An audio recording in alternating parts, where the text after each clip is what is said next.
जय हिंद दोस्तों। इस वीडियो में हम बात करेंगे रिसेंटली बीपीएससी के द्वारा कंडक्टेड डीएसओ यानी डिस्ट्रिक्ट स्टैटिस्टिकल ऑफिसर जिला संख्या पदाधिकारी में आए हुए हिस्ट्री के क्वेश्चंस की। और बहुत ही शानदार सवाल है, सिविल सर्विसेज के लिए भी इनफैक्ट मुझे ये क्वेश्चंस इंपॉर्टेंट लग रहा है। बहुत ही अच्छी तरीके से प्रैक्टिस हो जाएगी। और अब यूनिफॉर्मलाइजेशन जो हुआ है स्टेट पीसीएस के अंदर, वो बहुत ही अच्छा इनिशिएटिव है। और इसके अलावा जो भी पेपर कंडक्ट हो रहे हैं रिसेंटली, उनमें आप अगर क्वेश्चंस को ध्यान से ऑब्जर्व करें तो अब पैटर्न वाइज बहुत ज़्यादा डिफरेंस नहीं रह गया। पहले एक खास पैटर्न देखने को मिलता था कि इसमें तो बस फैक्चुअल क्वेश्चन आएंगे या इसमें तो बस इस पर्टिकुलर बुक से क्वेश्चन आएंगे। अब ऐसी कोई खास बात नहीं रह गई है। तो तरीका आप जानते हो, वीडियो पॉज करना है, अटेम्प्ट करना है, आगे बढ़ना है।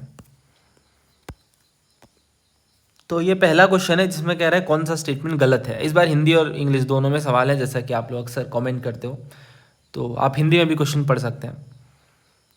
देखिए, पहले कथन में ये कह रहे हैं कि ढोंडो केशव कर्वे जो है वो हाई कास्ट हिंदू विडोज के एजुकेशन के अगेंस्ट है, यानी उच्च जाति की हिंदू विधवाओं की शिक्षा के खिलाफ थे ढोंडो केशव कर्वे जी, एज पर दी स्टेटमेंट। दूसरा कह रहे हैं Annie Besant of the Madras theosophical society asserted that in ancient time Hindu women were educated and moved freely in society. यानी एनी बेसेंट ने यह कहा कि पुराने समय में, प्राचीन समय में हिंदू महिलाएं एजुकेटेड थीं और सोसाइटी में फ्रीली मूव कर सकती थी। तीसरा ये कि आर्य समाज नॉर्थ इंडिया का स्ट्रांगली सपोर्ट करता है फीमेल एजुकेशन के खोज को। और चौथा ये, जो हंटर कमीशन की रिपोर्ट आती 1882 में, इसने रिकमेंड करा कि ज़्यादातर जो लिबरल ग्रांट्स इन एड दिए जाए फॉर गर्ल्स स्कूल बॉयज़ के मुकाबले, और स्पेशल स्कॉलरशिप वगैरह भी दी जाए। तो ये आप स्टेटमेंट भी पढ़ सकते हैं कि हंटर आयोग रिपोर्ट ने ये कहा कि लड़कों की तुलना में लड़कियों के स्कूलों के लिए अधिक उदार अनुदान का मतलब है ये ज़्यादा ग्रांट्स, यानी मोर ग्रांट्स दिए जाए, हेल्प ज़्यादा दी जाए। और लड़कियों के लिए विशेष छात्रवृत्ति और पुरस्कार वगैरह की सिफारिश की गई हंटर आयोग के द्वारा। तो देखिए, इसमें क्या सही है ये नहीं बताना है आपको, क्या गलत है ये बताना है। तो बहुत ही आसान क्वेश्चन है ये। अगर आपको थोड़ा भी आइडिया होगा ढोंडो केशव कर्वे जी के बारे में, he was a great social reformer, तो वो हाई कास्ट हिंदू विडोज के एजुकेशन के अगेंस्ट कैसे हो सकते हैं, वो तो सपोर्ट में थे एजुकेशन के।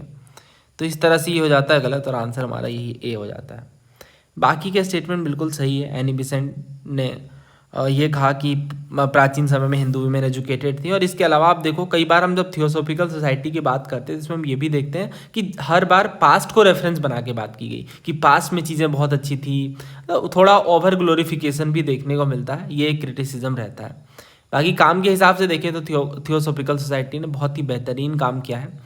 और तीसरा कह रहा है Arya Samaj of north India strongly supported the cause of female education. तो इसमें कोई डाउट नहीं है, आर्य समाज के फाउंडर दयानंद सरस्वती जी थे और इन्होंने बहुत ही स्ट्रांगली सपोर्ट करा फीमेल एजुकेशन के कोज को। चौथा, ये हंटर कमीशन की जो बात कर रहे हैं ना, ये भी ठीक है, ये भी गलत नहीं है। तो इस हिसाब से आंसर जो है वो ऑप्शन ए है। बाकी के रिलेटेड क्वेश्चन देख लेते हैं जो मैं आपको प्रैक्टिस के लिए करवाने वाला हूँ। देखिए, ये जो सवाल है वो कई बार पूछा गया है। इसमें कह रहे हैं first women university in Mumbai was the result of the effort of. तो देखिए, जो ढोंडो केशव कर्वे जी हैं, इन्होंने फर्स्ट वीमेन यूनिवर्सिटी की स्टैब्लिशमेंट करी। तो यहीं से आप आइडिया लगा सकते हो, जब वीमेन के लिए यूनिवर्सिटी की स्टैब्लिशमेंट की जा रही है तो विडो वीमेन की एजुकेशन के खिलाफ कैसे ये जा सकते हैं। एक बहुत ही शानदार सवाल पूछा गया था ईपीएफओ के पेपर में, थोड़ा टफ है, थोड़ा नहीं काफ़ी टफ है एक्चुअली, बट यहाँ से आप इसे सीख लीजिए। इसमें कह रहे हैं कि कौन से सोशल रिफॉर्मर की ऑटोबायोग्राफी है लुकिंग बैक, जो डिस्क्राइब करती है उनके एक्सपीरियंसेस को कि किस तरह से उन्होंने विमेंस के लिए स्कूल्स वगैरह सेटअप करे पूना में। और ये बात है देखो 1890s की है ना, ये 1890s की बात है। तो इसका आंसर जो है वो ऑप्शन ए है, ढोंडो केशव कर्वे। ये ढोंडो केशव कर्वे जी की ऑटोबायोग्राफी है, नाम है लुकिंग बैक। तो लुकिंग बैक यानी पीछे मुड़ करके देखना है और चीज़ों को सुधारना है। नेक्स्ट क्वेश्चन देखिए। तो अगेन ये मैं जूम आउट कर रहा हूँ, या आप हिंदी में भी पढ़ सकते हैं। जब द्विराष्ट्र सिद्धांत आता है यानी टू नेशन थ्योरी आती है, उस टाइम पे किन्होंने टोंट करा मार्लियामेंटो रिफॉर्म के बारे में कि जो पाकिस्तान का रियल ओरिजिनेटर है यानी जो वास्तविक जन्मदाता है वो इकबाल या जिन्ना नहीं बल्कि मिंटो है। तो ये जो मार्लियामेंटो रिफॉर्म में मिंटो है, उसी मिंटो की बात की जा रही है कि पाकिस्तान का जन्मदाता इकबाल जिन्ना नहीं बल्कि मिंटो है। जवाहरलाल नेहरू, राजगोपालाचारी और डॉक्टर राजेंद्र प्रसाद या गोविंद वल्लभ पंत। तो देखो, ऐसा सवाल ये 2017 में भी इन्होंने पूछा था, तो ये मेरी नज़र से नहीं बच सकता है। इन्हें पूछा था whom did Rajendra Prasad consider as the father of Pakistan. तो पाकिस्तान के फादर के रूप में मिंटो को कहा गया राजेंद्र प्रसाद जी के द्वारा। अब देखिए, वायसराय थे, आप जानते हैं 1905 से लगभग 1910 के बीच मिंटो। तो इंडियन काउंसिल एक्ट जो 1909 का आया, इसमें सेपरेट इलेक्टोरेट की बात की गई फॉर मुस्लिम्स, है ना, सब जानते हैं ये बात, मुस्लिम्स के लिए सेपरेट इलेक्टोरेट की बात की गई। तो अब इस पॉलिसी में एक तरह का कम्युनल डिवीजन स्टार्ट हो गया, है ना।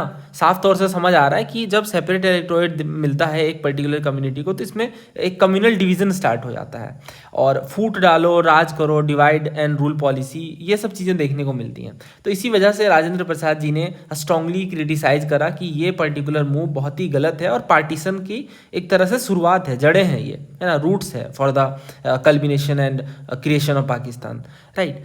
तो इस तरह से जो आंसर है वो ऑप्शन राजेंद्र प्रसाद के साथ हम जाएंगे। So option C, doctor Rajendra Prasad is the correct answer. ये क्वेश्चन देखिए, आपको 2 लिस्ट दिए गए हैं और आपको नेम के साथ मैच करना है, तो ये तो इंग्लिश वाले में भी आराम से आप समझ सकते हैं। मूल शंकर, नरेंद्र नाथ दत्त, गदाधर चट्टोपाध्याय और मार्गरेट एलिजाबेथ नोबेल, ये इसके ऑप्शंस हैं। अब देखिए, मूल शंकर आप जानती हो दयानंद सरस्वती जी को कहते हैं, वैसे मेरा ध्यान यहाँ पे जा रहा है मार्गरेट एलिजाबेथ नोबेल में, ये सिस्टर निवेदिता को कहते हैं, सिस्टर यानी संस्कृत में भगिनी कहा जाता है। तो डी जाएगा 2 के साथ, और एक ही आंसर है इसमें, D2 है। So answer is option D, यानी जो मूल शंकर है ये स्वामी दयानंद सरस्वती जी का नाम है। नरेंद्र नाथ दत्त आप जानती हो, बहुत ही फेमस स्वामी विवेकानंद जी, और गदाधर चट्टोपाध्याय स्वामी विवेकानंद जी के गुरु यानी रामकृष्ण परमहंस जी का नाम है। So answer is option D. अब इसमें बहुत लोगों को कम क्लैरिटी होगी मार्गरेट एलिजाबेथ नोबेल के बारे में, तो मैं आपको कुछ बातें बता देता हूँ, क्योंकि ये पूछा जाता है, CAPF में भी पूछा गया था कुछ सालों पहले। तो ये आप ध्यान रखिएगा कि जो मार्गरेट एलिजाबेथ नोबेल है, मार्गरेट एलिजाबेथ नोबेल, इनको सिस्टर निवेदिता का नाम दिया गया था, और ये नाम दिया गया था स्वामी विवेकानंद जी के द्वारा। निवेदिता का मतलब है डेडिकेटेड, ठीक है। और ये इन्होंने, इनका बहुत कंट्रीब्यूशन रहा है इंडिया में। देखिए, पहले इनकी आप थोड़ी बैकग्राउंड स्टोरी समझोगे तो 1895 में आप जानते हो कि 1893 में शिकागो में बहुत फेमस कॉन्फ्रेंस जो हुई थी, उसमें विवेकानंद जी ने एक काफ़ी फेमस स्पीच दी थी, राइट। उसके बाद वो कुछ साल रहते हैं आसपास के एरियाज में, जैसे 1895 में ये मार्गरेट एलिजाबेथ नोबेल से मिलते हैं, जो कि उस टाइम पे लंदन में पढ़ा रही होती हैं। और वो जब स्वामी विवेकानंद जी से मिलती हैं, और विवेकानंद जी जो वेदांत की फिलोसॉफी के पर्पज से टूर कर रहे होते हैं, तो काफ़ी ज़्यादा इंस्पायर होती हैं। और आप जानते हो विवेकानंद जी की पर्सनैलिटी से कौन नहीं इंस्पायर होगा, राइट, सभी इंस्पायर होंगे। तो पावरफुल पर्सनालिटी और विजन के कारण, खास तौर से जब वो देखती हैं कि पुअर को सर्व करना है, विमेन के लिए अपलिफ्टमेंट की बात है, और स्पिरिचुअल नेशनलिज्म की बात है, तो इस तरह से विवेकानंद जी उनमें पोटेंशियल देखते हैं और उन्हें इनवाइट करते हैं इंडिया के लिए, और कहते हैं कि आप एजुकेशन के फील्ड में, खासतौर से इंडियन वीमेन के एजुकेशन के फील्ड में आप डेफिनेटली काम कर सकती हैं। तो फिर वो एक्सेप्ट कर लेती हैं इस चीज़ को, और फिर भारत में अपनी लाइफ को डेडिकेट करती हैं। 1898 में ये इंडिया आती हैं, और इसके बाद ये फॉर्मली इनिशिएट करती हैं इनटू ब्रह्मचर्य बाय स्वामी विवेकानंद जी, और इसी के बाद इन्हें निवेदिता का नाम दिया जाता है। तो ये इनकी बैकग्राउंड स्टोरी थी। इनके थोड़े आप वो समझ लो ना कि इन्होंने किस तरह से एजुकेशन में काम करा। तो देखिए, एक तो इन्होंने सबसे पहले कलकत्ता में गर्ल्स स्कूल स्टार्ट करा 1898 में ही। इसके बाद इंडियन कल्चर और वैल्यूज़ को बहुत ज़्यादा एम्फेसाइज करा इन्होंने, और एक फॉरेनर होने के बावजूद इंडिया के इंडिपेंडेंस में इनका बहुत अहम योगदान है। और जो रिवोल्यूशनरीज थे उस टाइम पे काफ़ी फेमस, जैसे औरबिंदो घोष जी हो गए, जगदीश चंद्र बोस जी हो गए, इनके साथ मिलकर के इन्होंने एसोसिएशन के थ्रू हेल्प करा। स्वदेशी मूवमेंट में भी इनका काफ़ी अहम योगदान था। इनकी कुछ राइटिंग्स हैं, यानी इनका जो लेखनी है वो बहुत ज़्यादा फेमस है, जिसमें एक तो बहुत जो फेमस बुक है, ज़रूर आप याद रखिएगा, काली द मदर, ठीक है। और एक जो दूसरी बुक है, the web of Indian life. इतनी बातें आप जानोगे, आप आराम से ऐसे क्वेश्चन, अगर टफ क्वेश्चन भी बनते हैं सिस्टर निवेदिता के ऊपर, तो आप डेफिनेटली डील कर सकते हैं। अगला देखिए, कंसेंट ऑफ एज एक्ट 1891 की बात कर रहे हैं। सहमति आयु अधिनियम कहते हैं कंसेंट एक्ट 1891। इसके बारे में कुछ स्टेटमेंट्स हैं और उसके बेस पे आंसर करना है। पहला कह रहे हैं, इट वाज बहराम जी मालाबारी, जो कि एक पारसी रिफॉर्मर थे, यानी पारसी सुधारक थे बॉम्बे से, जिन्होंने इस पर्टिकुलर एक्ट के लेजिस्लेशन की बात की। दूसरा ये कि इस एक्ट को सपोर्ट किया गया बाय द एक्सट्रीमिस्ट विंग, जिन्हें लीड कर रहे थे बाल गंगाधर तिलक। तो ये तो इन्होंने पूरा ही क्वेश्चन लिफ्ट कर लिया है UPPCS वाले पेपर से, जो कि 2024 का ही पेपर है। पहला कह रहे हैं, इट वाज बहराम जी मालाबारी, जो कि एक पारसी रिफॉर्मर थे, पूरा ही सेम है, तो पहला सही है यहाँ पे। दूसरा देखिए गलत है, एक्सट्रीमिस्ट विंग लीडर बाल गंगाधर तिलक जी ने सपोर्ट नहीं करा था इसका। तो ये क्वेश्चन भी पूछा गया था CDS 2012 में, बाल गंगाधर तिलक जी के बारे में कौन सा जो स्टेटमेंट है वो गलत है। पहला कह रहे हैं इन्होंने Arctic home of the Aryans की थ्योरी को प्रोपाउंड करा। दूसरा ये anti cow killing society found की गई इनके द्वारा। तीसरा ये कि होम रूल लीग इन्होंने सेटअप करा पूना में। और चौथा कि इन्होंने एज ऑफ कंसेंट बिल को सपोर्ट करा। अब आप जानते हो इसका आंसर क्या है, इसका आंसर ऑप्शन डी है, बिकॉज कि ये गलत है। अब मैं आपको इसकी पूरी बातें समझा देता हूँ। देखिए जो एज ऑफ कॉन्सेंट एक्ट आता है 1891 का, ये एक सिग्निफिकेंट सोशल रिफॉर्म रहता है, खासतौर से कॉलोनियल इंडिया के टाइम पे। इसमें क्या था ना कि इंडियन पीनल कोड में जो एज ऑफ कंसेंट है for sexual intercourse for girls from 10 to 12 years, मतलब पहले 10 साल थी, अभी से बढ़ा करके 12 साल किया गया, इररिस्पेक्टिव ऑफ मैरिटल स्टेटस। तो ये एक तरह से सुधार है to address child marriage and protect young girls from exploitation and abuse. तो इसमें ये की फीचर था। अब इसमें क्या था बात कि बहराम जी मालाबारी और बहुत सारे सपोर्टर्स आए चारों तरफ से। जैसे बहराम जी मालाबारी एक पारसी रिफॉर्मर थे बॉम्बे से, और इन्होंने कैंपेन करा बहुत ही एक्सटेंसिवली, और ये आर्ग्यू करा कि एज ऑफ कंसेंट बहुत ज़रूरी है। और ब्रिटिश एडमिनिस्ट्रेशन ने भी देखा कि हाँ ठीक है, ये उनका एक मिशन का ही पार्ट है, और बहुत सारे सोशल रिफॉर्मर भी इनसे जुड़ते गए। लेकिन कुछ सेक्शन ऐसा था जिन्होंने इसका विरोध करा, जैसे बाल गंगाधर तिलक जी ने और बाकी कुछ नेशनलिस्ट लीडर थे, इन्होंने इनका अपोज करा और ये कहा कि ये तो एक एग्जाम्पल है कि ब्रिटिश गवर्नमेंट का इंटरफेरेंस है इंडिया के सोशल और रिलीजियस प्रैक्टिसेस में। तो ये इनके अगेंस्ट नहीं थे, बस इनका ये कहना था कि ब्रिटिशर्स इन मामलों में क्यों दखलंदाजी करें, ये चीज़ तो हमें खुद से डिसाइड करनी है। तो ये तो एक्ट है कि ये एक स्टेप फॉरवर्ड है इन एड्रेसिंग चाइल्ड मैरिज। इनका इमीडिएट इम्पैक्ट लिमिटेड है due to wide spread opposition, और इस वजह से जो एक्ट है ये एक रेलिंग पॉइंट बन गया फॉर इंडियन नेशनलिस्ट, जिन्होंने आर्ग्यू करा कि सोशल रिफॉर्म जो है ब्रिटिशर्स के द्वारा इम्पोज नहीं होने चाहिए, या हमारे अकॉर्डिंग इम्पोज होने चाहिए, या हम सूझबूझ करके अपने अकॉर्डिंग डिसाइड करें। तो ये इसकी सारी बातें थी। नेक्स्ट क्वेश्चन देखिए, इसमें कह रहे हैं कि 3 स्टेटमेंट्स हैं और आपको करेक्ट बताना है। डच ने अपनी पहली फैक्ट्री जो है वो लगाई गजपति शासकों द्वारा दी गई भूमि के पूर्वी तट पर। और दूसरा कह रहे हैं अल्बुकर्क ने गोवा कैप्चर करा बीजापुर सल्तनत से। और तीसरा ये कि इंग्लिश ईस्ट इंडिया कंपनी ने मद्रास में फैक्ट्री लगाई और ये लैंड इन्हें मिला था from the representative of Vijayanagar empire. अब ये कंप्लीट क्वेश्चन सिविल सर्विसेज से लिया गया है, यानी ये जो क्वेश्चन है वो ओरिजिनली सिविल सर्विसेज का है, जो रिपीट कर लिया गया इस पर्टिकुलर पेपर में। तो ऐसा बहुत बार होता है, कोई नई बात नहीं है, आप जानते हो सिविल सर्विसेज बाकी स्टेट पीसेस के जो क्वेश्चन है वो हूबहू देखने को मिलते हैं कई बार, खासतौर से स्टेट पीसेस में या स्टेट पीसेस के कंडक्टेड पेपर्स में। तो इसमें जो पहला स्टेटमेंट है ना वो गलत है, और बाकी का स्टेटमेंट बिल्कुल सही है। अल्बुकर्क ने गोवा कैप्चर कर, आप जानते हो 1510 में, ये तो सिविल सर्विसेज का ही PYQ है। और Ismail Adil Shah with the help of Krishnadeva Raya. और इसके बाद कह रहे हैं कि जो इंग्लिश ईस्ट इंडिया कंपनी इन्होंने मद्रास में फैक्ट्री लगाई और ये विजयनगर एम्पायर के रिप्रेजेंटेटिव से मिला था। तो ये बात सही है, ये भी सही है। 1639 में इंग्लिश ऑफिसर फ्रांसिस डे होते हैं और इन्हें ईस्ट इंडिया कंपनी के लिए एक पर्टिकुलर प्लॉट ऑफ लैंड मिल जाता है जो कि लीज में मिलता है। तो दूसरा तीसरा सही है, बट पहला जो है गलत है। So answer is option B. पहला क्यों गलत है, देखिए ये NCERT में है, डायरेक्टली थीम NCERT में है, मैंने आपको पढ़ाया भी है सिविल सर्विसेज के एनालिसिस के टाइम पे। तो गजपति रूरल का टाइम पीरियड अलग है, और जो डच है इन्होंने पहली फैक्ट्री लगाई उसका टाइम पीरियड अलग है। तो इस वजह से ऐसा है कि इन्होंने लैंड ग्रांट नहीं करा है। तो ये तो डिपेंड करता है आपने सिविल सर्विसेज के पेपर कैसे कवर किए हैं। अगर आपने अच्छे से थॉरोली कवर किया है या आप हमारे चैनल से जुड़े हुए लंबे टाइम से, तो ऐसे क्वेश्चन में आपको टाइम नहीं लगेगा। अगला देखिए, non cooperation movement by the Indian National Congress का फॉर्मर लॉन्च, यानी किस घटना ने भारतीय राष्ट्रीय कांग्रेस द्वारा असहयोग आंदोलन की औपचारिक शुरुआत की। Rowlatt act protest, Jallianwala Bagh massacre, Chauri Chaura incident और नागपुर सेशन ऑफ कांग्रेस 1920। ये क्वेश्चन भी काफ़ी अच्छा है। देखिए नेशनल नॉन कोऑपरेशन मूवमेंट जो है ये ऑफिशियली लॉन्च होता है by Indian National Congress at Nagpur session in December 1920।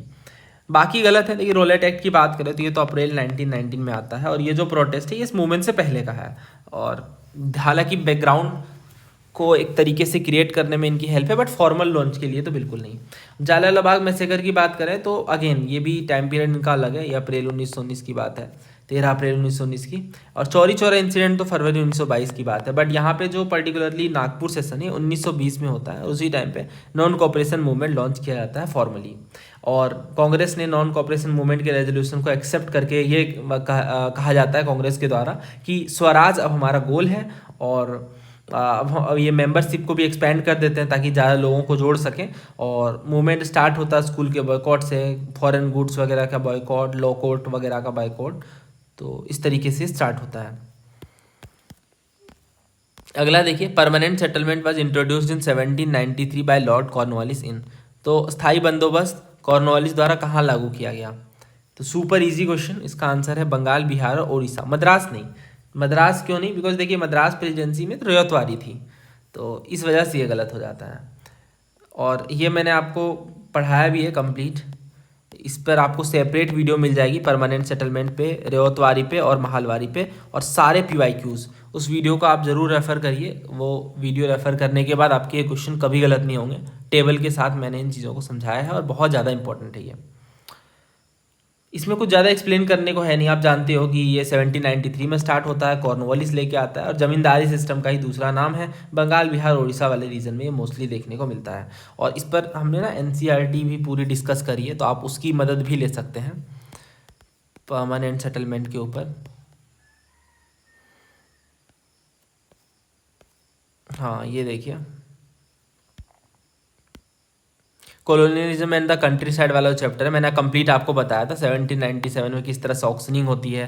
फिर इसके बाद जो उससे जुड़े हुए मुद्दे हैं, परमानेंट सेटलमेंट से जुड़े हुए, कंपनी किस तरह से फिक्स कर देती है कि कौन सा, मतलब कितना पैसा जमींदार को देना है, मतलब एक तरह से फिक्स सिस्टम हो जाता है। और अगर जो स्टेट इनको पे करने में असफल हो जाते हैं, उनकी ऑक्शनिंग की जाती है ताकि रेवेन्यू को रिकवर किया जा सके। नेक्स्ट क्वेश्चन देखिए, which of the following statements about Bagha Jatin is correct? पहला कह रहे हैं इन्होंने खिलाफत मूवमेंट को लॉन्च किया बंगाल में। दूसरा, बारदोली सत्याग्रह 1928 में इन्होंने लीड किया। तीसरा ये कि जुगांतर रिवोल्यूशनरी ग्रुप से जुड़े हुए थे and he was martyred fighting British forces Balasore in 1915। और चौथा ये कि फर्स्ट इंडियन थे जो इंडियन नेशनल कांग्रेस के प्रेसिडेंट बनते हैं। या आप हिंदी में भी पढ़ सकते हैं, भारतीय राष्ट्रीय कांग्रेस के पहले अध्यक्ष थे। बंगाल में खिलाफत आंदोलन शुरू किया गया इनके द्वारा। और तीसरा, 1928 में बारदोली सत्याग्रह का नेतृत्व किया इन्होंने। और चौथा, ये वे जुगांतर क्रांतिकारी समूह से जुड़े थे। और 1915 में बालासोर यानी उड़ीसा में ब्रिटिश बलों से लड़ते हुए शहीद हुए। हाँ, तो ये एक आसान क्वेश्चन है। अगर आपको मॉडर्न हिस्ट्री में थोड़ी भी क्लैरिटी है तो आपने बाघा जतीन का नाम जरूर सुना होगा, बहुत ही फेमस रिवोल्यूशनरी थे। और इसमें सही आंसर ऑप्शन डी है, जैसा कि आप देख सकते हैं। यहाँ आई गेस ऑप्शन अलग है तो सी होना चाहिए। और बाघा जतीन जी का पूरा नाम जतिन नाथ मुखर्जी है। ये जुगांतर पार्टी के सीनियर लीडर थे, जो कि बंगाल की एक रिवोल्यूशनरी ग्रुप थी। आर्म रेजिस्टेंस के लिए जाने जाते हैं। 1915 में he was मार्टियर्ड after a fierce gun battle with the British police near Balasore. बाकी के जो ऑप्शंस हैं वो बिल्कुल गलत हैं। खिलाफत मूवमेंट इन्होंने नहीं लॉन्च किया। खिलाफत मूवमेंट आप जानते हो अली ब्रदर्स ने लॉन्च किया है। बारदोली सत्याग्रह सरदार वल्लभ भाई पटेल जी ने लॉन्च किया है। और first Indian to become president तो ये होते हैं उमेश चंद्र बैनर्जी। तो इस तरह से एक ही आंसर बचता है सही, ऑप्शन सी। अगला देखिए, Badruddin Tyabji is known for which of the following contribution during the Indian national movement? यानी कौन से योगदान प्रमुख रूप से जाना जाता है बदरुद्दीन तैयब जी के टाइम पे? पहला कह रहे हैं उन्होंने मुसलमानों की शिक्षा के उत्थान के लिए अलीगढ़ आंदोलन शुरू किया। दूसरा ये कि इन्होंने 1929 में लाहौर अधिवेशन की अध्यक्षता की, जहाँ पे पूर्ण स्वराज की घोषणा हुई थी। और तीसरा ये कि फॉरवर्ड ब्लॉक के संस्थापक थे। और चौथा, भारतीय राष्ट्रीय कांग्रेस के पहले मुस्लिम अध्यक्ष बने और हिंदू मुस्लिम एकता के लिए सक्रिय रूप से कार्य किया। तो कोई सोचने की बात ही नहीं है जब यहाँ पे बात आ जाए भारतीय राष्ट्रीय कांग्रेस के पहले मुस्लिम अध्यक्ष की, है ना। He was the first Muslim president of Indian National Congress. तो इस हिसाब से आंसर ऑप्शन सी है। बाकी के ऑप्शन आप देखो तो गलत हैं साफ तौर से। लाहौर सेशन वगैरह आप जानते हो, जहाँ पे पूर्ण स्वराज डिक्लेयर किया, ये तो जवाहरलाल नेहरू जी ने प्रिजाइड करा था। और फॉरवर्ड ब्लॉक सुभाष चंद्र बोस जी ने फाउंड किया है। और Aligarh movement mostly sir Syed Ahmed Khan ji से जुड़ा हुआ है। सो आंसर इज, यहाँ भी ऑप्शन अलग है, so answer is option C. तो हिंदी और इंग्लिश में ऑप्शन अलग हैं। नेक्स्ट देखिए, arrange chronologically the following famine commission. तो ये थोड़ा टफ क्वेश्चन है, अगर आपको इसमें ईयर याद है तो आप इसे कर सकते हो, अदरवाइज डिफिकल्ट है। इसमें देखिए जो कैम्पबेल कमीशन है ये 1880 में देखने को मिलता है। और ल्याल कमीशन 1898 में, स्टैचे कमीशन 1880 में, और कैम्पबेल कमीशन, हाँ इसके बाद मैकडोनाल्ड कमीशन जो 1900 में। तो इस हिसाब से अगर हम देखें सबसे पहले कैम्पबेल आएगा फर्स्ट में, और इसके बाद कैम्पबेल के बाद स्टैचे, देन ल्याल और MacDonald. So answer is option DBCA is the correct chronology. देखिए ग्रेट फेमाइन आता है 1876 में, और उसके बाद ही कैम्पबेल कमीशन गठित होती है। तो ये फर्स्ट है, अगर आपको फर्स्ट पता है तो बहुत इजीली आप कर सकते हैं। और पास्ट ईयर स्टेट पीसेज में बहुत बार पूछा गया फर्स्ट फेमाइन कमीशन कब कॉन्स्टिट्यूट होती है, तो वहाँ से इसे आइडिया लगाया जा सकता था, बिकॉज ऑप्शन काफ़ी ज़्यादा टफ नहीं है, ऑप्शन सिंपल से हैं। अगर आपको पहला वाला पता है तो आप आंसर तक पहुँच सकते हैं। Which is not associated with Balban, Balban से क्या नहीं जुड़ा हुआ है? कैपिटल ट्रांसफ़र करना, चहलगानी Turks, blood and iron policy, और चौथा ममलूक डायनेस्टी। तो वन बाय वन डिस्कस करते हैं। देखिए इसमें जो चहलगानी टर्क्स कह रहे हैं, चहलगानी का मतलब वही है ग्रुप ऑफ 40 लोगों का ये ग्रुप था, और ये पावरफुल टर्किश नोबल थे जो इल्तुतमिश ने क्रिएट करा था। बलबन को लगा कि ये जो ग्रुप है बहुत ज़्यादा पावरफुल बन गया और रॉयल अथॉरिटी के लिए खतरा है, यानी राजा के लिए, सम्राट के लिए खतरा है, और इन्होंने इस तरह से पावर को सिस्टमेटिकली ख़त्म कर दिया और सप्रेस कर दिया तुर्क चहलगानी को, और बहुत ही स्ट्रांगली एसोसिएटेड है ये तो बलबन के साथ। इसके बाद कह रहे हैं ब्लड एंड आयरन पॉलिसी, तो देखिए ये ना रूथलेस सिवियरिटी को दिखाता है कि एक्सट्रीम तरीके से, रूथलेस तरीके से रूल करना, बहुत ही स्ट्रिक्ट लॉ एंड ऑर्डर को रखना, हार्श पनिशमेंट देना और पावर को सेंट्रलाइज करना। देखिए जो पावर है ना वो सारी की सारी अपने हाथों में रखना चाहता था बलबन, जरा भी पावर शेयर नहीं करना चाहता था, क्योंकि इन्हें लगता था अगर हमने नोबल्स के साथ पावर शेयर कर दिया तो ये खतरा है, और उस समय की सिचुएशन के हिसाब से सीवियर पनिशमेंट दिया जाता था रेबल्स को, क्रिमिनल्स को। बारिद सिस्टम था, यानी स्पाई वगैरह जासूस होते थे जो देखते थे कि कोई राजा के खिलाफ, कोई पर्टिकुलर सुल्तान के खिलाफ कोई षड्यंत्र तो नहीं कर रहा है ना, ये सब चीज़ें देखी जाती थी। और अगर इन सबऑर्डिनेशन होता था तो इसके लिए कोई टॉलरेंस की जगह नहीं थी। ममलूक डायनेस्टी कह रहे हैं, तो ममलूक मतलब आप जानते हो स्लेव डायनेस्टी, जो कि कुतुबुद्दीन ऐबक ने फाउंड किया था, और इसमें Balban one of the most famous ruler होते हैं। तो ये तीनों जुड़ा हुआ है, ए नहीं जुड़ा हुआ है, transfer of capital. Transfer of capital ये बलबन के टाइम पे नहीं होता, बलबन ने अपने कैपिटल को कभी ट्रांसफ़र नहीं करा, और दिल्ली ही था इनके टाइम पे कैपिटल। मोहम्मद बिन तुगलक के टाइम पे हम देखते हैं कि वो दिल्ली से दौलताबाद कैपिटल को ट्रांसफ़र करता है। इसी तरीके से अलाउद्दीन खिलजी के भी टाइम पे देखते हैं कि ये नया कैपिटल इस्टेब्लिश करता है सीरी में, है ना। तो कैपिटल ट्रांसफ़र दूसरे सुल्तान के साथ जुड़ा हुआ है, बलबन के साथ जुड़ा हुआ नहीं है। जो मैं एक्स्ट्रा बातें बताता हूँ उम्मीद है आप उन्हें नोट करते होंगे। अगला देखिए, whose open letters of the Indian economy to lord Curzon force the British Indian government to publish an official rebuttal and also initiate reformatory economy measure. तो वही कह रहे हैं कि भारतीय अर्थव्यवस्था पर किनके खुले पत्रों ने लॉर्ड कर्जन को इस कदर विवश किया कि ब्रिटिश भारतीय सरकार को इसका आधिकारिक खंडन प्रकाशित करना पड़ा। रिबटल का मतलब क्या होता है? क्रिटिसिज्म होता है, एक्सट्रीम क्रिटिसिज्म को बोलते हैं रिबटल, और ये करना पड़ा। इसी के साथ ही सुधारात्मक आर्थिक कदम उठाने पड़े, यानी कुछ चीज़ों में इन्होंने सुधार करा। अब देखिए ये ओपन लेटर्स था और ये बहुत ही शानदार चीज़ हुई। देखिए उस टाइम पे ना रमेश चंद्र दत्त जी, जो कि बहुत ही फेमस इकोनॉमिक हिस्टोरियन थे, इन्होंने 2 फेमस किताबें लिखी थी। एक बुक थी इनकी economic history of India under yearly British rule, दूसरी बुक इन्होंने लिखी थी economic history of India in the Victorian age. तो 1757 से लेके 1837 के बीच के टाइम पीरियड को ये दिखा रहा था, और विक्टोरियन एज वाला जो है 1837 से 1900 के बीच। तो ओपन लेटर्स के नाम से अर्ली 1900s में आरसी दत्त ने एक सीरीज लिखा ऑफ ओपन लेटर्स, और लॉर्ड कर्जन को एड्रेस किया इन्होंने। और इन लेटर में बताया गया कि किस तरह से इंडिया का इकोनॉमिक एक्सप्लॉयटेशन हुआ है, आर्थिक शोषण हुआ है under British rule. Heavy land revenue, drain of wealth, lack of investment in Indian agriculture, तो कई सारे प्रॉब्लम्स इन्होंने दिखाए। और इनका आर्ग्यूमेंट इतना शानदार था, इतना सॉलिड था, डेटा बैक्ड था, मतलब पूरा डेटा से भरा हुआ था, कि ब्रिटिश गवर्नमेंट बिल्कुल मजबूर हो गई और ऑफिशियल रिबटल निकालना पड़ा, एक उसका खंडन निकालना पड़ा कि नहीं ये बातें तो आप गलत बता रहे हो, ब्रिटिश गवर्नमेंट ने कहा। और रिफॉर्मेटरी इकोनॉमिक मेजर्स भी लिए ब्रिटिशर्स ने, जैसे काफ़ी चीज़ों में सुधार करा, लैंड रेवेन्यू, इरीगेशन वगैरह में। तो इस तरह से इनका क्रिटिक काफ़ी ज़्यादा हेल्पफुल रहा इंटेलेक्चुअल फाउंडेशन को स्टार्ट करने के लिए। तो इनका नाम आपको जरूर पता होना चाहिए, रमेश चंद्र दत्त जी की हम बात कर रहे हैं। इनकी बुक भी, हिस्ट्री बुक भी काफ़ी ज़्यादा फेमस है। नेक्स्ट क्वेश्चन देखिए, which one of the following is an example of rock cut temple architecture? पहला कैलाशनाथ टेम्पल ऑफ एलोरा, दूसरा कैलाशनाथ टेम्पल ऑफ कांची, तीसरा राजा राजा टेम्पल ऑफ थंजावुर, और चौथा है जगन्नाथ टेम्पल ऑफ पुरी। तो ये 4 ऑप्शंस हैं। देखिए ये कैलाश टेम्पल ऑफ एलोरा, इसका सही आंसर ऑप्शन ए है, और ये आसान क्वेश्चन है। और रॉक कट आर्किटेक्चर आप जानते ही हो कि कार्विंग की जाती है directly into natural rocks, individual stones का यूज करने की बजाय एक नेचुरल रॉक फॉर्मेशन में ही कार्विंग की जाती है, और इस टेक्निक में एक्सकेवेशन वगैरह का यूज होता है रादर देन कंस्ट्रक्शन। और ये जो कैलाश टेम्पल है एलोरा का, ये एलोरा महाराष्ट्र में है और ये राष्ट्रकूटा रूलर कृष्ण फर्स्ट के टाइम पे बनवाया गया था 8th सेंचुरी में। जरूर याद रखिएगा, टाइम पीरियड भी काफ़ी ज़्यादा इंपॉर्टेंट है, पूछा जाता है। और कृष्णा फर्स्ट का जो टाइम पीरियड है वो 756 से 773 AD के आसपास का था। तो उस तरह से ये 8th सेंचुरी में कंप्लीट होता है। और ये एक मोनोलिथिक रॉक का टेम्पल है, one of the largest rock cut architecture है। दूसरा कह रहे हैं कैलाशनाथ टेम्पल एट कांची।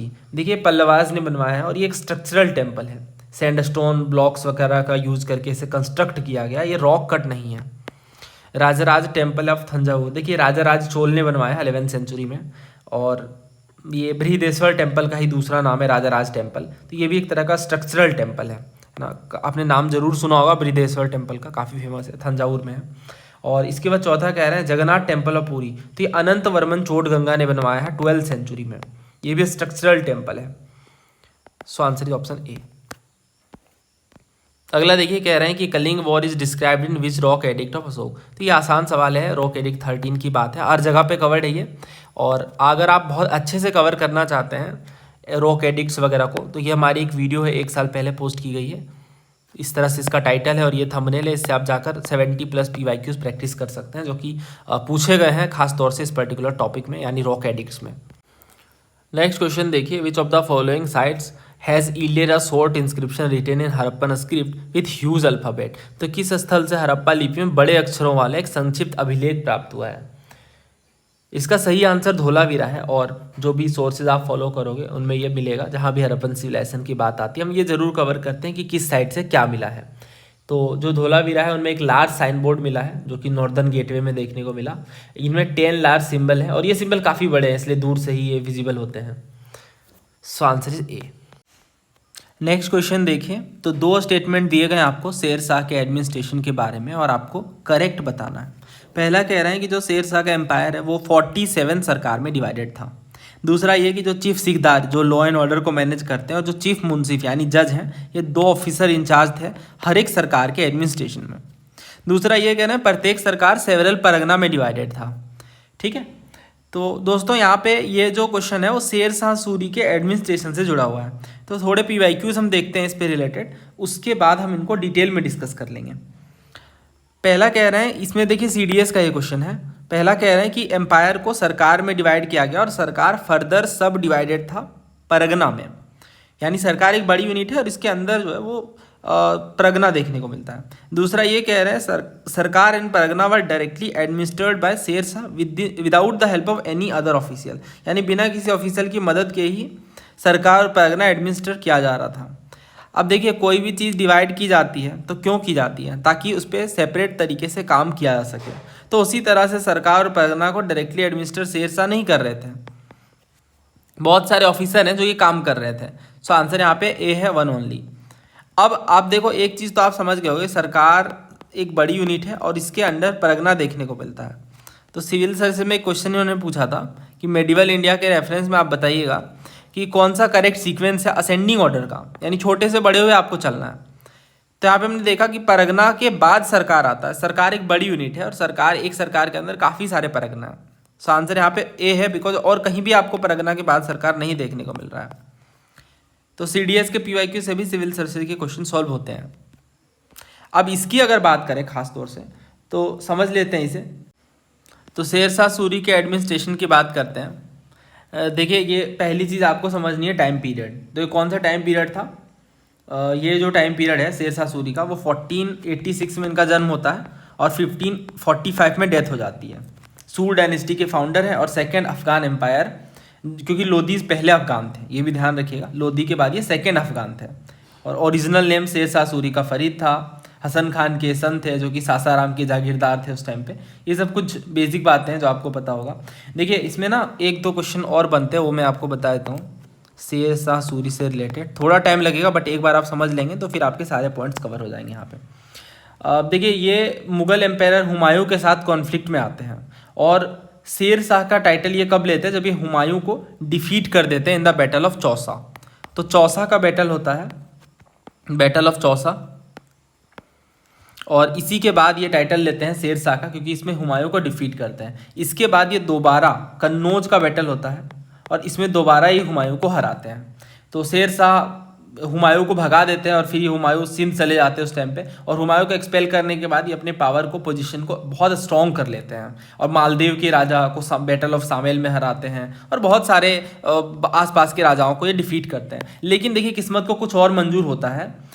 अगर ये इनका एक हादसा कह लें या जो भी चीज़ें वो अगर उस टाइम पे नहीं होती तो डेफिनेटली फिर मुगल रूल का एंड ही था। लेकिन उनका लास्ट कैंपेन जो है कालिंजर के अगेंस्ट होता है, यानी बुंदेलखंड के अगेंस्ट, और इसके बाद एक्सीडेंटल एक्सप्लोजन से, जो कि गन पाउडर एक्सीडेंटली एक्सप्लोड कर जाता है, उससे इनकी डेथ हो जाती है 1545 में। ठीक है, तो इस तरीके से ये पूरी बातें हैं। और इसमें ना सबसे ज़रूरी चीज़ क्या है, उनका एडमिनिस्ट्रेशन। 1540 से 45 के बीच का इनका टाइम पीरियड है, खासतौर से केवल 5 साल की रूलिंग है, लेकिन ब्रिलियंट एडमिनिस्ट्रेटिव सिस्टम है। और मुगल एडमिनिस्ट्रेशन ने बहुत ज़्यादा इंस्पिरेशन लिया इसके बाद शेर शाह सूरी के पर्टिकुलरली एडमिनिस्ट्रेशन से। और ख़ासतौर से आप अकबर की जो पॉलिसीज़ देखोगे ना, उनमें बहुत हैविली इन्फ्लुएंस है शेर शाह सूरी का। तो पहली चीज़ तो ये कि इनके टाइम पे एम्पायर को 47 सरकार में डिवाइड कर दिया गया था। ठीक है, पहली चीज़ आपको ये ध्यान रखनी है, 47 सरकार में डिवाइडेड था। और इसके बाद हम देखते हैं कि चीफ सिकदार और चीफ मुंसिफ, दो ऑफिसर बहुत फेमस है, आपको नाम ध्यान रखना है, चीफ सिकदार और एक है चीफ मुंसिफ। मुंसिफ का मतलब जज होता है और चीफ सिकदार मतलब जो लॉ एंड ऑर्डर को मेंटेन करते हैं। तो ये दो ऑफिसर इंचार्ज थे जो हर एक सरकार के अंदर होते थे। एक पर्टिकुलर सरकार में इन दो ऑफिसर का महत्व था, चीफ सिकदार और चीफ मुंसिफ का। और ऐसे टोटल 47 सरकार थे। एक सरकार के अंदर बहुत सारे परगना होते थे।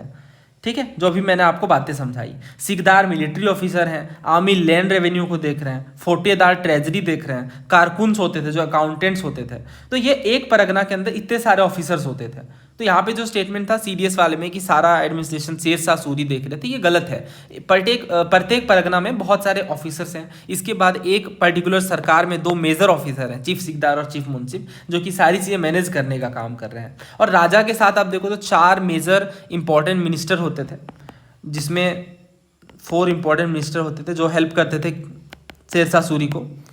इनमें नाम क्या क्या है, तो पहला है दीवाने विजारत जिसे वजीर कहते हैं, और ये रेवेन्यू और फाइनेंस को देखने का काम करते हैं। देन दीवाने आरिस है, दीवाने आरिस आर्मी को देखने का काम करते हैं। देन दीवाने रिसालत है जो कि फॉरेन मिनिस्टर होते थे। और इसके बाद दीवाने इंसा है जो कि कम्युनिकेशन वगैरह देखते थे। ठीक है, तो ये हो गई बात इन 4 मिनिस्टर्स की। और लैंड रेवेन्यू एडमिनिस्ट्रेशन भी बहुत अच्छे से ऑर्गेनाइज था। आमिल होते थे, कानूनगो होते थे जो कि ऑफिशियल इंचार्ज होते थे, जो रेवेन्यू रिकॉर्ड वगैरह मेंटेन करने का काम करते थे। देन इसके बाद आप काफ़ी सारी चीज़ें देखोगे, जैसे शेर शाह के टाइम पे 2 डॉक्यूमेंट इंट्रोड्यूस किए गए, एक पट्टा था, दूसरा काबुलियत। तो पट्टा में क्या होता था कि एक पीजेंट को कितना अमाउंट पे करना है। और अगर आपको याद हो तो इसके बाद जो परमानेंट सेटलमेंट आता है, इसमें भी ये पट्टा वगैरह इशू किए जाते थे। तो बहुत ज़्यादा हैविली इन्फ्लुएंस है शेर शाह सूरी के एडमिनिस्ट्रेशन का। वही मैं बता रहा था इनिशियली कि ना केवल अकबर, उसके बाद में ब्रिटिश एम्पायर के टाइम पे भी हम देखते हैं बहुत सारी चीज़ें डायरेक्टली लिफ्ट की गई हैं। तो ये पट्टा, काबुलियत वगैरह शेर शाह सूरी नहीं इंट्रोड्यूस करा था। ठीक है, पट्टा मतलब कि कितना अमाउंट पे करना है एक पीजेंट को, और कबूलियत का मतलब ही कबूल करना, यानी एग्रीमेंट की डीड है ये, it's a deed of agreement. और इसके बाद शेर शाह सूरी के टाइम पे हम देखते हैं कि कॉपर कॉइन को इंट्रोड्यूस किया गया, जो दाम के नाम से कहलाते थे, दाम कॉपर कॉइन्स होते थे।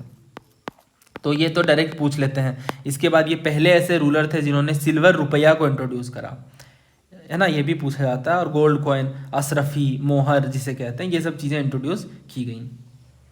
और रोड वगैरह में बहुत बड़ा, आप सोचो 5 साल के कार्यकाल में कितना काम इन्होंने कर लिया एक तरह से देखा जाए तो। और GT road, grand trunk road जो है वो भी इन्हीं की देन है। ओल्ड इंपीरियल रोड को रिस्टोर करके इन्होंने बहुत अच्छे से जीटी रोड का निर्माण करवाया था। सराय वगैरह बनाए गए थे जो कि रेस्ट हाउसेस होते थे।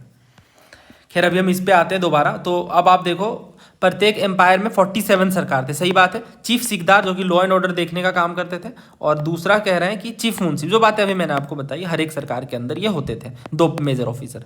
दूसरा कह रहे हैं एक सरकार के अंदर बहुत सारे परगना थे, सही बात है ये तो आंसर जो है इसका ऑप्शन डी होना चाहिए ना, बोथ 1 और 2। नेक्स्ट देखिए, कौन सा ट्रू नहीं है अबाउट द मुगल मनसबदारी सिस्टम। पहला कह रहे हैं कि उन्हें स्थानांतरित नहीं किया जा सकता था, उन्हें सशर्त या मशरूत मनसब दिया जाता था, और उन्हें नकद के साथ साथ जागीरें भी दी जाती थी, उन्हें सशस्त्र बल बनाए रखने होते थे। ये 4 ऑप्शंस हैं।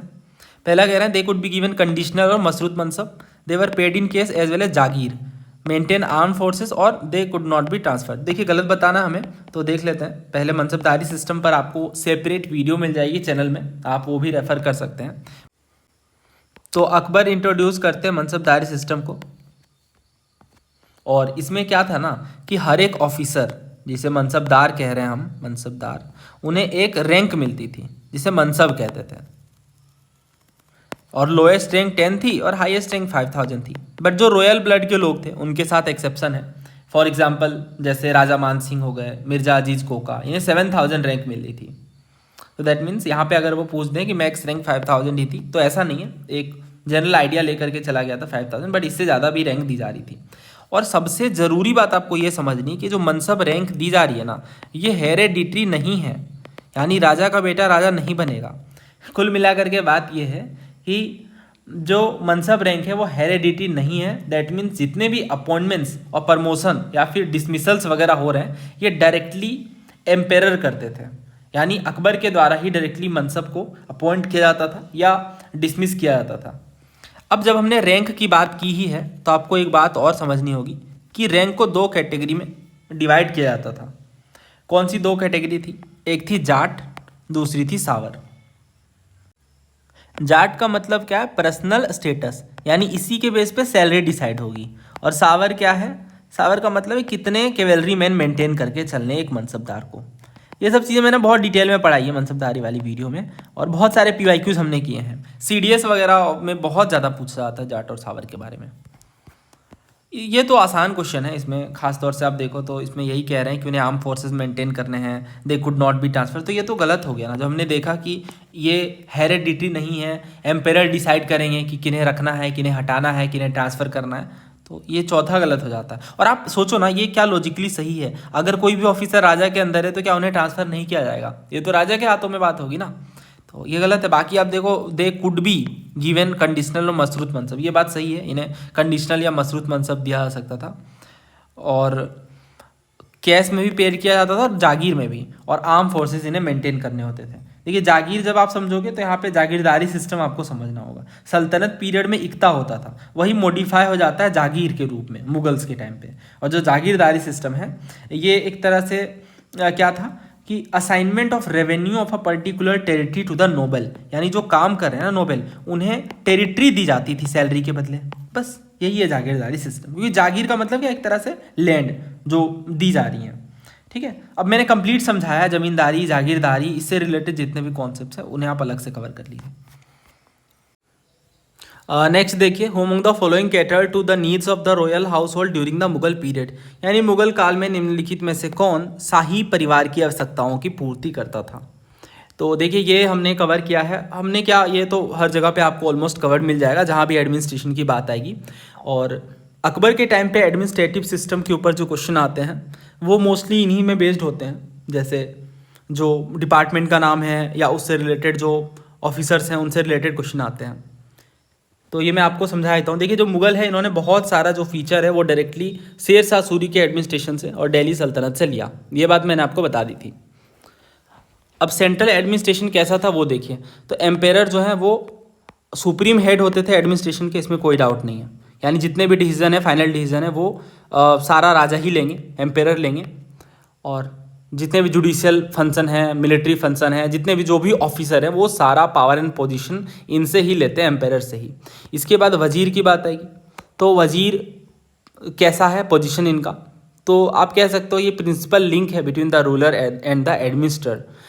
तो बाबर और हुमायूं के जो वजीर हैं, इन्हें बहुत ज़्यादा पावर मिली थी। इसके बाद बैरम खान के टाइम पे भी जो अकबर के रीजेंट थे, वहाँ हम देखते हैं वकील वजीर का भी पावर काफ़ी बढ़ जाता है। अकबर रीऑर्गेनाइज करते हैं सेंट्रल मशीनरी को और चेक एंड बैलेंस बना करके चलते हैं कि ऐसा ना हो कि बिल्कुल वजीर के पास सारी ही पावर आ जाए, ऐसा भी नहीं है, बट बहुत अच्छी खासी पावर ये लेकर चलते थे। देन मीर बख्शी है, तो मीर बख्शी जो है वो हेड होते थे मिलिट्री एडमिनिस्ट्रेशन के। बहुत पूछते हैं ये, तो ध्यान रखिएगा, मिलिट्री डिपार्टमेंट से जुड़ा हुआ है। ठीक है, और इसके अलावा जो मनसब हैं या जो प्रमोशंस वगैरह हो गए, इनकी रिकमेंडेशन, इनकी सिफारिश एम्पेरर तक पहुंचाने का काम मीर बख्शी ही करते थे। और इसके बाद मीर समन है। मीर समन का क्या काम है, तो ये ऑफिसर इंचार्ज है रॉयल हाउस होल्ड या रॉयल कारखाना के, और जितने भी परचेज हो रही हैं या डिफरेंट आर्टिकल्स की जो मैन्युफैक्चरिंग हो रही है यूज़ के लिए, स्टोरेज हो गया, इन सब चीज़ों को ये देखने का काम करते थे। इसके अलावा जो कोर्ट में एटिकेट्स होते हैं उन्हें मेंटेन करने का काम, रॉयल बॉडीगार्ड को कंट्रोल करना, ये सारी चीज़ें मीर समन के अंडर ही आती थी। देन इसके बाद चीफ काजी होते हैं, जिसे सदर उस सुदूर कहते हैं। ये जुडिशल डिपार्टमेंट जो है वो हेड किया जाता था चीफ काजी के द्वारा, और ये पोस्ट कई बार कंबाइन कर दी जाती थी सदर उस सुदूर के साथ, और जितने भी लॉ वगैरह शरीयत के लॉ हो गए या जो भी चैरिटेबल और रिलीजियस एंडोमेंट्स हो गए, इन सब चीज़ों के लिए रेस्पॉन्सिबल होते थे ये। देन और भी ऑफिसर हैं, जिसमें एक मुहतासिब हैं, एक दो और आप याद रख लीजिए, मुहतासिब हैं, ये पब्लिक मोरल्स के सेंसर हैं, इन्हें भी अपॉइंट किया जाता था ताकि ये जनरल ऑब्जर्वेंस देख सके मॉरलिटी से जुड़े हुए मुद्दों में, ठीक है, मॉरलिटी से जुड़े हुए मुद्दों में, और वेट्स मेजर्स हो गया, सही प्राइसेस लगाई जा रही हैं या नहीं बाज़ार में, कहीं कोई घूसखोरी तो नहीं हो रही है, इन सब चीज़ों को देखने का ये काम करते थे।